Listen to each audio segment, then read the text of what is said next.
খবর 24 সাথে আপনাকে স্বাগত। নতুন নতুন খবর জানার জন্য আমাদের চ্যানেলে চোখ রাখুন। নমস্কার দর্শক বন্ধুরা, স্বাগত আমাদের এই চ্যানেলে। প্রায় 22 বছর হয়ে গেল বীরপাড়া হাই স্কুলে শিক্ষকতা করছেন জয়ব্রত ভট্টাচার্য।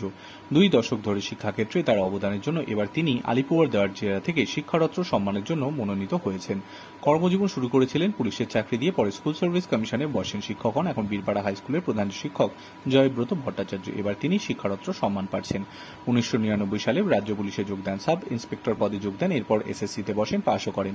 এরপর পুলিশের চাকরি ছেড়ে স্কুলে পড়ানো শুরু করেন। শিক্ষকতার অতি প্রথম থেকে এটা তার আবেগ ছিল, তাই সুযোগ আসার পর তিনি আর তা ছাড়েননি।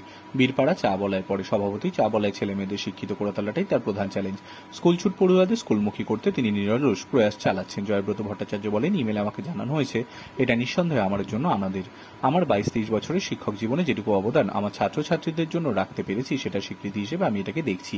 এই স্বীকৃতি আমার একার না, সমগ্র সমাজের।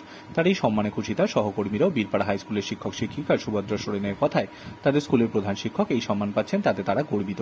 সুভদ্রা সোরেন বলেন, উনি এই সম্মানের যোগ্য অধিকারী।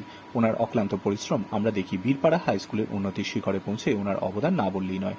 আমরা সবসময় আমাদের প্রধান শিক্ষকের সৈনিক হিসেবে কাজ করব। আমার লক্ষ্য একটাই, স্কুলের উন্নতি। Bureau report.